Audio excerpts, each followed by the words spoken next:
And good Monday morning. It's Larry Sprinkle on with Chris Mulcahy. It's the last day of February. I know, and that's also something very special, as we like to say in our community. That's the last day of meteorological winter, so that means spring is not around the corner. It is tomorrow. Yeah, absolutely. First day of meteorological spring is tomorrow, which also is Fat Tuesday, as we take a look and show you. It's just going to be one spectacular week of weather where every day it gets warmer, except for one day towards the end of the week. But I mean, not too bad today. Sunny skies, considering all the rain yesterday. Low 60s Tuesday. We're in the low 70s Wednesday, Thursday. Fantastic. We got an anomaly on Friday, Chris, but yeah, still not too bad for the upcoming weekend, right? Hey, it was just about a month ago that we would have been begging for 64 degrees. So so we'll take over what we can, but the mid 70s is almost near perfection. And Larry, the coolest thing about this forecast is, as you mentioned, you're not seeing those little blue numbers that represent rain, because this is something we never see. Usually there's something like 10-20% chance, not a zilch, zip, dry. It really is. I mean, it's 7 days of dry weather. Now, if you want to go beyond that, it looks like maybe by Tuesday of next week. But yeah, we got a week's worth of dry weather, and so if you got any plans, if you're doing some housework, if you need to do a little seeding, or like me, just clean up the backyard, this is the week to do it, Chris.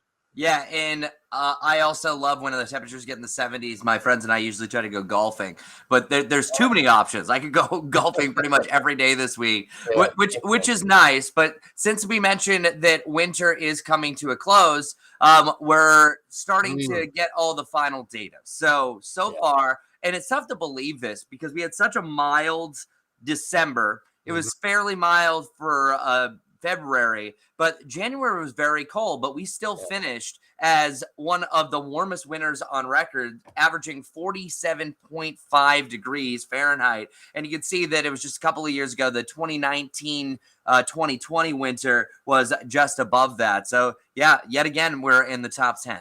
Yeah, it's nice to be in the top 10. We have another I didn't want to show you this right here as we get into some of the facts and figures about what's going on.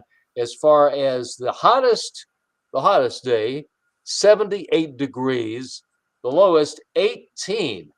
And I'm trying to, for whatever reason, I remember the warmest, but that 18, what week was that? You remember that? That was on the 22nd of January. 22nd. But yeah, that was a cold week. And you know what? It's interesting because we are really, and we always talk about this when we do our school talks, is we just don't get that much snow in the Charlotte area, but a whopping 4.3 inches, Chris. Yeah, that's actually what we should get every year, Larry. Yeah, exactly.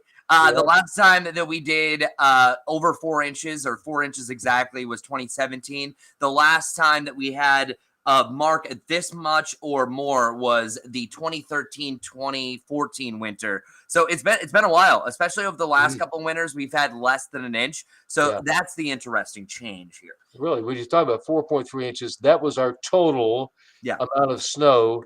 And the caveat is this. I mean, and this can happen. Being the Carolinian and being here so long, we can have, even in the month of March, we can't say it's totally over, because there have been many times in March. I remember the March 12th, 13th, 1993, what was called the storm of the century. We had one monster snowstorm in our area. So, there's always another chance. Well, luckily for this next week, as Larry was mentioning, that's not the case. And sometimes when I make these graphics, you're really digging for facts and figures. It was the 40th driest, so we made the top 40 there. Less than 9 inches of rain. And if you do remember, we had a bad drought problem. That was really especially in December. And that's why it was also so warm as well, because usually drought feeds drought. But luckily, we're starting to get back to normal there. But the final fact and figure that we have to share for this winter recap is that we had 19 days at 70 plus, Larry, through December, January, and February. That December was just one really amazingly warm month, and that really set the bar, set the standard. Well, here we go. We begin meteorological spring tomorrow, and a great week, and just something to think about. Remember that March will come in like a lamb. I don't even want to talk about how it could go out at all.